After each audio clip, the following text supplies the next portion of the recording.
আরে ভাই পাশা ভাইয়ের পরিচয় দেওয়ার স্টাইলটা কিন্তু একদমই ইউনিক ছিল। কি বলছে পাশা ভাই নিজেই জানে কিভাবে পরিচয় দিছে। আর পাশা ভাইকে যদি আপনারা জিজ্ঞেস করেন, আমার মনে হয় পাশা ভাইও ভালো করে বলতে পারবে না সে কি পরিচয় দিয়ে কি বোঝাইতে চাইছে। মানে আমরা কিন্তু ব্যাচেলর হইলেও আমরা কিন্তু কোনো ওকিনি ফকিনি ব্যাচেলর না। আমাদের ক্লাস কিন্তু অন্য সবার চাইতে অনেক উপরে। গরুগুলো আমরা পিকআপে উঠছি, পিকআপে করে আমরা রাস্তায় যাইতেছিলাম। এতে চিন্তাই হয়ে গেছে না? আমি আগেই কইছিলাম এসব নাটক ছেড়া দাও মিয়া এসব। জুয়েল তুমি চুপ করো।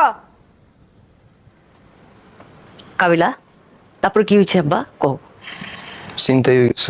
আগে কইছিলাম পাবি, এই কথাই কইবো। ভাবি দেন 1 লাখ টাকা দেন, চিন্তাই হয়ে গেছে দেন। এই মিটা তো ভালো টজিকের লেখা। তোমার ভাবি পয়সা না চুপ করে ময় থাকতে বলো মিয়া।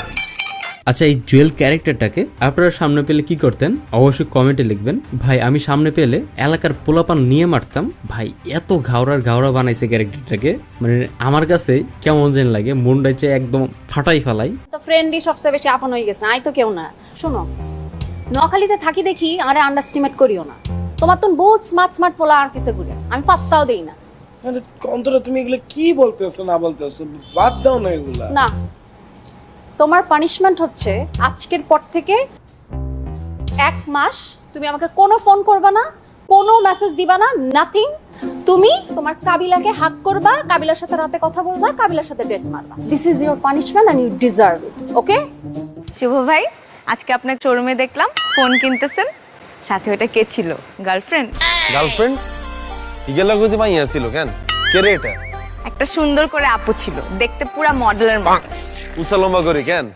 আরে দূরও কি এর মডেল, এগুলো হচ্ছে পুরো ফকিনি মডেল। আরে মুই মোর আন্টিরে লইয়া গেছি। আন্টি দেখে কিন্তু একদমই আন্টি মনে হয় না। আমি তো দেখে মনে করছি কোনো র্যাম্প মডেল হবে। তো তুই তোর আন্টিরে না কি গেছস সিল খাইতি কেন? মুই সিল খাইতে যাবো কা? মোর আন্টি ফোন কিনবে, মুই চয়েস করে দিতে গেছি। আরে কি কয় বোকা গাড়ি মে ক্যাশ 12টার পরে খালি ক্যাশ। এই করতেছ না। আরে কাকা এত না কারো লগে কথা না হাইলে এই করি মামলাকে শেষ করি দেয়। সো ব্যাচেলার পয়েন্ট ফ্যানরা অবশ্যই আপনাদের রেসপন্স কমেন্টে দেখতে চাই। আমি জানি বেশি একটা ভিউ আসবে না ভিডিওতে, কারণ আমি জানি না কারণ কি। যাই হোক, আপনাদের রেসপন্স কমেন্টে দেখতে চাই। সো সবাই ভালো থাকেন, আর কিছু বলবো না, সুস্থ থাকেন, আর অবশ্যই আপনার আব্বা আম্মুকে ভালো রাখার চেষ্টা করবেন। আল্লাহ হাফেজ।